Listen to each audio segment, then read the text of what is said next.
ಕೊಡಗು ಜಿಲ್ಲೆಯಲ್ಲಿ ಮಳೆಗಾಲ ಆರಂಭ ಆಯಿತು ಅಂದರೆ ಒಂದಲ್ಲ ಒಂದು ರೀತಿಯ ಅವಾಂತರಗಳು ಮುಂದುವರಿಯುತ್ತೆ. ಅದರಲ್ಲೂ ಗ್ರಾಮೀಣ ಭಾಗದ ಜನರ ಬದುಕು ಮಾತ್ರ ನಿಜಕ್ಕೂ ಅತಂತ್ರ ಪರಿಸ್ಥಿತಿ ಅಂತಲೇ ಹೇಳ್ಬೋದು. ಪ್ರಸ್ತುತ ಪಬ್ಲಿಕ್ ಟಿವಿ ಇದೀಗ ಮಡಿಕೇರಿ ತಾಲೂಕಿನ ಸಂಪಾಜೆ ಗ್ರಾಮ ಪಂಚಾಯತಿಯ ಕೊಯ್ನಾಡು ಸಮೀಪದಲ್ಲಿರ್ತಕ್ಕಂಥ ಬಂಡಡ್ಕ ಗ್ರಾಮದಲ್ಲಿ ಇದ್ದೀನಿ. ಈ ಒಂದು ಬಂಡಡ್ಕ ಗ್ರಾಮಕ್ಕೆ ಹಲವಾರು ಮನೆಗಳು ಕೂಡ ಈ ಒಂದು ಸುತ್ತಮುತ್ತ ಇರ್ತಕ್ಕಂಥ ಪ್ರದೇಶದಲ್ಲಿ ಇದೆ. ಸುತ್ತ ನೈಸರ್ಗಿಕವಾಗಿ ಮತ್ತು ಪ್ರಕೃತಿದತ್ತವಾಗಿ ದಟ್ಟ ಕಾನನದ ನಡುವೆ ಧುಮ್ಮಿಕ್ಕುವಂತಹ ಜಲಪಾತ ನೀರು ಸೇರಿದಂತೆ ಹಲವಾರು ಭಾಗಗಳಿಂದನೂ ಕೂಡ ಈ ಒಂದು ಸ್ಥಳಕ್ಕೆ ಬಂದು ಸಂಗಮ ಆಗುವಂತಹ ಸ್ಥಳ. ಇದೊಂದು ಪಯಸ್ವಿನಿ ನದಿ ಕೂಡ ಈ ಒಂದು ಭಾಗದಲ್ಲಿ ಹರಿತಾ ಇದೆ. ಆದರೆ ಪ್ರತಿ ವರ್ಷವೂ ಕೂಡ ಭಾರಿ ಮಳೆ ಆದಂತಹ ಸಂದರ್ಭದಲ್ಲಿ ಇಲ್ಲಿ ಇರ್ತಕ್ಕಂಥ ಸುತ್ತಮುತ್ತ ಜನರು ಏನಿದ್ದಾರೆ ಆ ಒಂದು ಜನರು ಒಂದು ರೀತಿ ಸಮಸ್ಯೆಗೆ ತುತ್ತಾಗ್ತಾರೆ. ಯಾಕಂದ್ರೆ ನಾನು ಇಲ್ಲಿ ತೋರಿಸ್ತೀನಿ. ಇದೊಂದು ಬಿದಿರಿನ ಪಾಲ ಅಂತ ಹೇಳ್ತಾರೆ, ಮತ್ತೆ ಸ್ಥಳೀಯ ಭಾಷೆಯಲ್ಲಿ ಶಂಖಪಾಲ ಅಂತಲೂ ಹೇಳ್ತಾರೆ. ಈ ಒಂದು ಶಂಖಪಾಲದಲ್ಲಿ ಸಾಕಷ್ಟು ಜನರು ಯಾರಿದ್ದಾರೆ ಈ ಒಂದು ಬಿದಿರಿನ ಸೇತುವೆಯನ್ನೇ ಆಶ್ರಯಿಸಿಕೊಂಡು ತಮ್ಮ ಮನೆಗಳತ್ತ ಸಾಕ್ತಾರೆ. ಆದರೆ ಮಳೆ ಕೊಂಚ ಕಡಿಮೆ, ನದಿಯ ನೀರಿನ ಮಟ್ಟ ಸ್ವಲ್ಪ ಕಡಿಮೆ ಆದಾಗ ಮಾತ್ರ ಈ ರೀತಿ ಈ ಸೇತುವೆ ಮೇಲೆ ಜೀವದ ಹಂಗನ್ನು ತೊರೆದು ಸಂಚಾರವನ್ನ ಮಾಡುವಂಥ ಪರಿಸ್ಥಿತಿ. ಕಳೆದ ಬಾರಿ ಕೂಡ ಇದೇ ಪರಿಸ್ಥಿತಿ ಈ ಜನಗಳ ಆಗಿತ್ತು.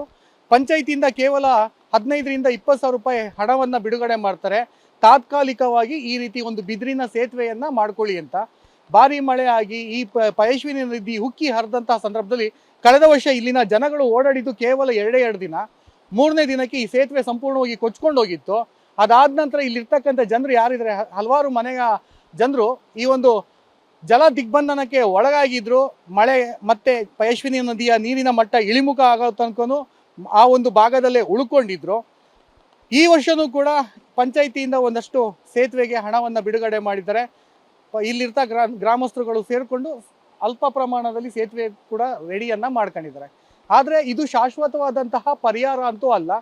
ಯಾರಾದರೂ ಅನಾರೋಗ್ಯ ಪೀಡಿತರು, ಯಾಕೆ ವಯೋವೃದ್ಧರೇ ಆ ಭಾಗದಲ್ಲಿದ್ದಾರೆ, ಇವತ್ತಿಗೂ ಕೂಡ ಅವರಿಗೆ ಮೂಲಭೂತ ಸೌಕರ್ಯಗಳು ಒದಗಿಸುವಲ್ಲಿ ಸರ್ಕಾರ ಆಗಲಿ ಸ್ಥಳೀಯ ಆಡಳಿತವಾಗಲಿ ಅತ್ಯಂತ ವಿಫಲವಾಗಿದೆ.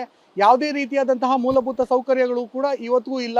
ಇವತ್ತಿಗೂ ಕರೆಂಟ್ ಇಲ್ಲದೆ ಒಂದು ವಂಚಿತರಾಗಿರ್ತಕ್ಕಂಥ ಕುಟುಂಬಗಳು ಈ ಸುತ್ತಮುತ್ತ ಪ್ರದೇಶದಲ್ಲಿ ವಾಸವಾಗಿರ್ತಕ್ಕಂಥದ್ದು. ಅವರು ಕರೆಂಟ್ ಇಲ್ಲ ಅಂದರೂ ಪರವಾಗಿಲ್ಲ, ನೀರಿಲ್ಲ ಅಂದರೂ ಪರವಾಗಿಲ್ಲ, ಆದರೆ ನಮಗೆ ಹೊರ ಜಗತ್ತಿಗೆ ಸಂಪರ್ಕ ಕಲ್ಪಿಸುವಂತಹ ಸೇತುವೆ, ಮೇಲ್ಸೇತುವೆ ಅಥವಾ ತೂಗು ಸೇತುವೆಯನ್ನು ಮಾಡಿಕೊಡಿ ಅಂತ ಹಲವಾರು ವರ್ಷಗಳಿಂದ ಬೇಡಿಕೆಯನ್ನು ಇಡ್ತಾ ಇದ್ದಾರೆ. ನೀವು ದೃಶ್ಯದಲ್ಲಿ ನೋಡಿ, ವಯೋವೃದ್ಧರಿದ್ದಾರೆ, ಅನಾರೋಗ್ಯ ಪೀಡಿತರಿದ್ದಾರೆ. ಯಾವ ರೀತಿ ಬರಬೇಕು ಈ ಸೇತುವೆ ಮೇಲೆ? ಅದು ಮಳೆ ಒಂಚೂರು ತಗ್ಗಿರೋದ್ರಿಂದ ಈ ರೀತಿ ಬರ್ತಾ ಇದ್ದಾರೆ. ಭಾರಿ ಮಳೆ ಆಯಿತು ಅಂದರೆ ಅವರು ಬರೋದೂ ಇಲ್ಲ.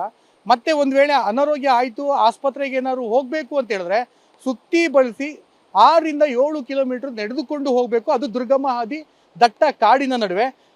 ಅವರೇ ಸ್ಥಳೀಯರು ಹೇಳುವಂತಹ ಪ್ರಕಾರ ಈ ಒಂದು ಸ್ಥಳದಲ್ಲಿ ಕಾಡು ಹಂದಿ ಇದೆ, ಕಾಡು ಆನೆಗಳ ಕಾಟ ಇದೆ, ಹುಲಿಗಳು ಆಗೊಮ್ಮೆ ಈಗೊಮ್ಮೆ ಗೋಚರಿಸುತ್ತೆ. ಈ ರೀತಿ ನಾವು ಕಾಡಿನ ಮಧ್ಯೆನೇ ನಾವು ನಡ್ಕೊಂಡು ಹೋದರೆ ಮತ್ತೆ ವಾಪಸ್ ನಮ್ಮ ಮನೆಗೆ ಬರ್ತೀವಿ ಅನ್ನೋ ಗ್ಯಾರಂಟಿ ನಮಗಿಲ್ಲ.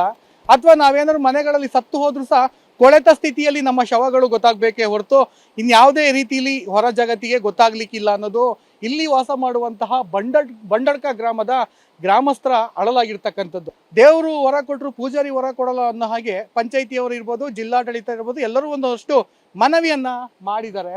ಆದರೆ ಆ ಮನವಿಯನ್ನ ಮಾಡಿರ್ತಕ್ಕಂಥ ಸಂದರ್ಭದಲ್ಲಿ ಎಲ್ಲವೂ ಮೂಲಭೂತ ಸೌಕರ್ಯಕ್ಕೆ ಏನು ಅಗತ್ಯ ಸಿದ್ಧತೆ ಈ ಸೇತುವೆಗೆ ಏನು ಮಾಡಬೇಕು ಅದನ್ನು ಮಾಡಲಿಕ್ಕೆ ಮುಂದಾಗಿರ್ತಕ್ಕಂಥದ್ದು. ಆದರೆ ಅರಣ್ಯ ಇಲಾಖೆಯವರು ಇದೀಗ ನಮ್ಮ ಸ್ವಾಧೀನದಲ್ಲಿ ಆ ಜಾಗ ಇದೆ ಅಂತ ಅಡ್ಡಿ ಉಂಟು ಮಾಡ್ತಾ ಇದ್ದಾರೆ. ಹೀಗಾಗಿ ಯಾವುದೇ ಕೆಲಸ ಕಾಮಗಾರಿಗಳು ಈ ಭಾಗದಲ್ಲಿ ಆಗ್ತಾ ಇಲ್ಲ. ಹೀಗಾಗಿ ಇಲ್ಲಿಯ ಜನರು ಒಂದು ರೀತಿ ಪ್ರತಿ ವರ್ಷವೂ ಮಳೆಗಾಲ ಬಂದಂತಹ ಸಂದರ್ಭದಲ್ಲಿ ಜಲ ದಿಗ್ಬಂಧನಕ್ಕೆ ಒಳಗಾಗುವಂಥದ್ದು ಬಹಳ ಸ್ಪಷ್ಟವಾಗಿ ಪ್ರತಿ ವರ್ಷವೂ ಗೋಚರಿಸುತ್ತೆ ಅಂತ ಹೇಳ್ಬೋದು. ಇದು ಬಂಡಡ ಗ್ರಾಮ. ನಾವು ಇಲ್ಲಿ ಸುಮಾರು ವರ್ಷದಿಂದ ಬದುಕಿದ್ದೀವಿ. ಅಂದರೆ ಇದು ಜೀವ ಉಂಟದಷ್ಟಲ್ಲದೆ ನಾವು ಮತ್ತೆ ಜೀವದಲ್ಲಿ ಇದ್ದೀವಿ ಜನ ಬದುಕುದಲ್ಲ. ಆದರೂ ನಮಗೆ ಎಲ್ಲಿ ಹೋಗ್ಲಿಕ್ಕೆ ಬರಲಿಕ್ಕೆ ದಾರಿ ಇಲ್ಲ. ಮಳೆಗಾಲದಲ್ಲಿ ಬೆದ್ರು ಎಲ್ಲಿ ತಂದುಬಿಟ್ಟು ಎಲ್ಲಾರು ಗೆಲ್ಲಿ ಕೊಂಬೆಗೆಲ್ಲ ಹಾಕಿಬಿಟ್ಟು ಪಾಲ ಕಟ್ಟುವಂಥದ್ದು.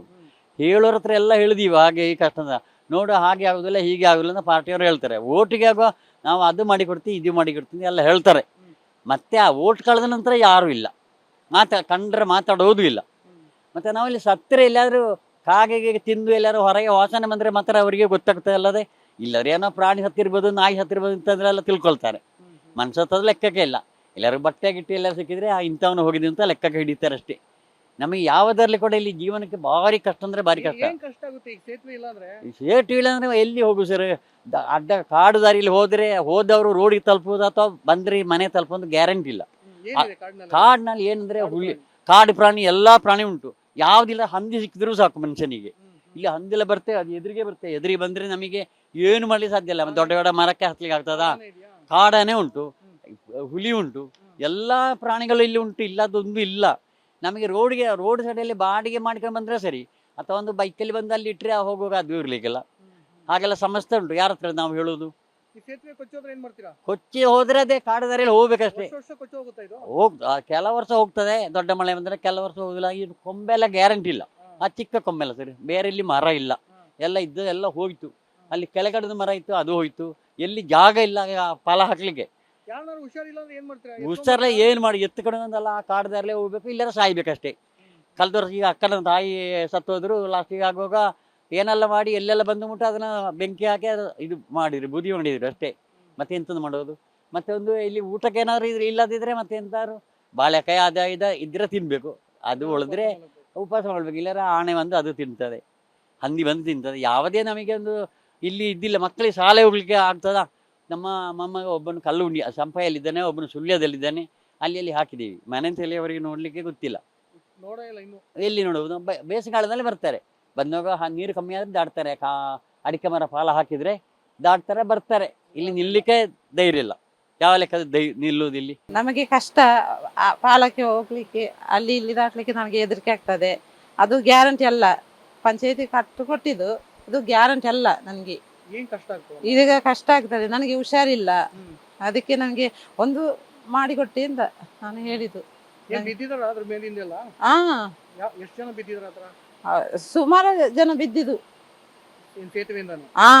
ಅದು ಇಲ್ಲ ಇಲ್ಲ, ಅಲ್ಲಿ ಮೇಲೆ ಒಂದು ಕಟ್ಟಿದ, ಅದು ಬಿದ್ದಿದ್ದು. ಮೊನ್ನೆ ಅಲ್ಲಿ ಕಟ್ಟಿದಲ್ಲ ಕರಿಯಸ, ಅದು ಹೋಗಿದ್ದು. ಇದು ಧೈರ್ಯ ಅಲ್ಲಲ್ಲ. ಕೇಬಲ್ ಕಟ್ಟಿದ್ದು, ಅದು ಅನ್ನ ಕೊಟ್ಟಿದ್ದು ಪಂಚಾಯತಿ ದಂಡ ಕಟ್ಟಿದಲ್ಲ. ಅದಕ್ಕೆ ಅದು ಧೈರ್ಯ ಇಲ್ಲ. ನನಗೆ ಹೆದರಿಕೆನೆ ಆಗ್ತದೆ. ಕೊಯ್ನಡಿಗೆ ಮದ್ದಿಗೆ ಹೋಗ್ಲಿಕ್ಕೆ ಬರುವಾಗ ಹೆದರಿಕೆ ಆಗ್ತದೆ. ನೀರು ಬಂದರೆ ಹಾಲು ಹೋಗ್ತದೆ. ಹೇಗೆ ಬರುವುದು? ಇಲ್ಲಿ ಕಾಡಲ್ಲಿ ಆಗುದಿಲ್ಲ ನನಗೆ ನಡ್ಕೊಂಡು ಹೋಗ್ಲಿಕ್ಕೆ. ಈಗ ಮನೆಗೆ ಕರೆಂಟ್ ಎಲ್ಲ ಇದೆಯಾ? ಹೋಗ್ಲಿ ಇಲ್ಲ, ಫೋನ್ ಸಿಕ್ಕುದು. ಸಿಕ್ಕುದು ಸ್ವಲ್ಪ ರೇಂಜ್ ಇಲ್ಲ, ಸ್ವಲ್ಪ ರೇಂಜ್ ಇಲ್ಲ. ಮತ್ತೆ ನನಗೆ ಜೀವನ ಕಷ್ಟನೇ. ಅಕ್ಕಿ ಅರೆಗಲನೆ ತಕೊಂಡು ಬಂದಿದ್ದು. ಅದು ಭಾರಿ ಕಷ್ಟ. ನನಗೆ ಕಷ್ಟ ಆಗ್ತದೆ. ಅದಕ್ಕೆ ನನಗೆ ಒಂದು ಸಾದಿ ಮಾಡಿಕೊಟ್ಟಿ, ನನಗೆ ಒಂದು ಸಂಕ ಮಾಡಿಕೊಟ್ರಿ ಅಂತ. ಸೇತುವೆ ಬೇಕು ನನಗೆ, ಅದೇ ಬೇಕು ನನಗೆ. ಮನಸ್ಸೇ ನಿಮ್ಮದಿಲ್ಲ ಅದು ಮಾಡಿಕೊಟ್ಟಿಲ್ಲ. ಇದು ಧೈರ್ಯ ಅಲ್ಲಲ್ಲ, ನಿದ್ದೆನೇ ಬರುದಿಲ್ಲ. ಕ್ಯಾಮ್ರಾಮನ್ ಶಿವ ಜೊತೆ ಮಲ್ಲಿಕಾರ್ಜುನ್, ಪಬ್ಲಿಕ್ ಟಿವಿ, ಮಡಿಕೇರಿ.